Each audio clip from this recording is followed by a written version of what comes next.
Hey everyone, thanks for joining us for the latest episode in our Dissected series. Normally, we're here taking a look at bikes well in the 5-figure price range. Today, thanks to Polygon and Bikes Online, we'll be dissecting a 170mm enduro-ready bike retailing for just $19.99. That's right, 2,000 bucks gets you this burly 170mm 29er. Come aboard, let's go for a ride and check out the new Collosus N7.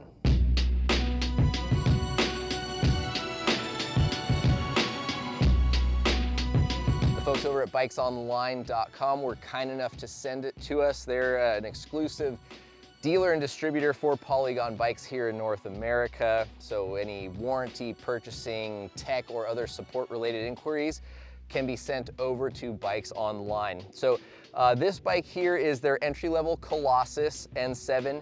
They do have a higher priced model at $27.99, which comes with some Fox performance suspension and a little bit nicer spec all around, but they opted to send us this $19.99 version just to see how capable and how fun it could be. So let's dive into some of the details, the geometry, and the specs to be found on this sub $2,000 enduro machine.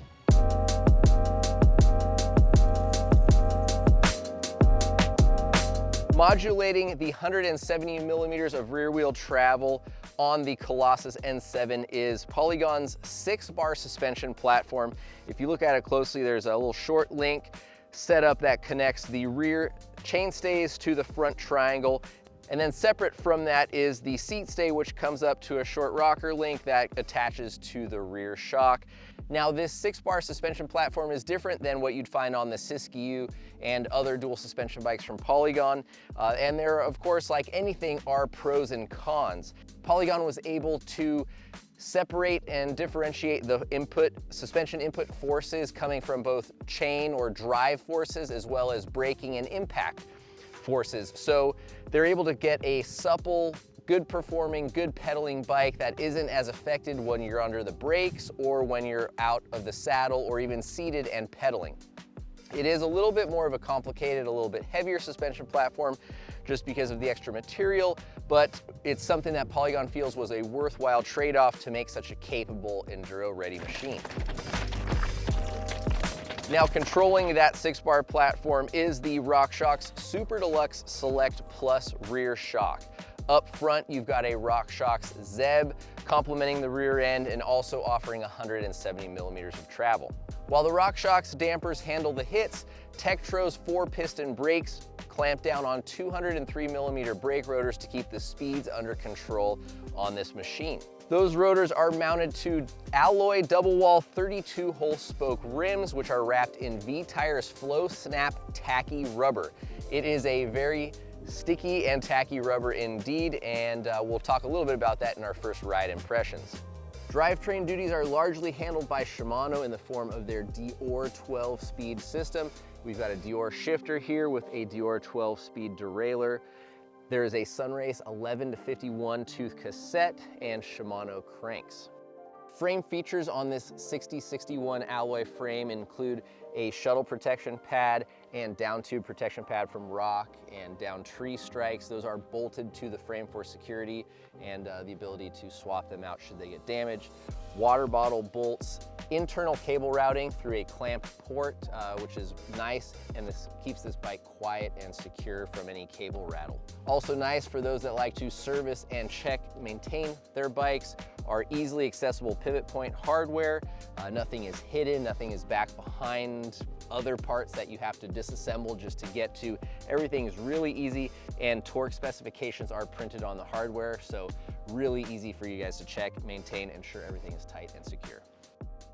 Polygon offers the Collosus in sizes small through extra large. We've opted to get the size large for this Dissected, and we'll be keeping it for a long-term review. So we'll touch on the geo numbers here. The reach on the size large comes in at 480mm. It has 435mm chainstay length, giving it an overall wheelbase of 1,266mm. The stack height sits at 634mm with a bottom bracket height of 353mm, giving it a 27mm bottom bracket drop. Getting into some of the key angles, you've got a 63.5 degree head tube angle and a 77 degree seat tube angle, putting it in a nice, comfortable climbing position as well as an aggressive and confident descending position.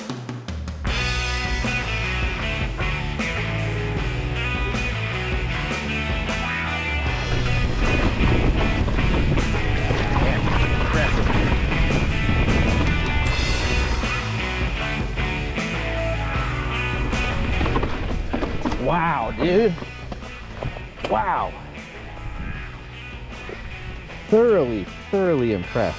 So if you've seen our Dissected Features, you know that these are not intended to be long-term reviews or product endorsements in any way. Rather, they are a chance for us to work with the brand to present features, technology, or a new product. And that's exactly what we did with Bikes Online and the Polygon Collosus. However, during the filming of this video, we've got some time on it, so we always like to share our first impressions. For those of you who may be in the market right now, obviously it's holiday shopping season, there's lots of sales, and you may not want to wait several months for our thorough and long-term review to come out. So with that said, first impressions. As you can see, we swapped out the grips to some awesome 1-up thick grips that we like quite a bit. Aside from that, we've left the bike in the stock configuration and have been quite happy with it so far.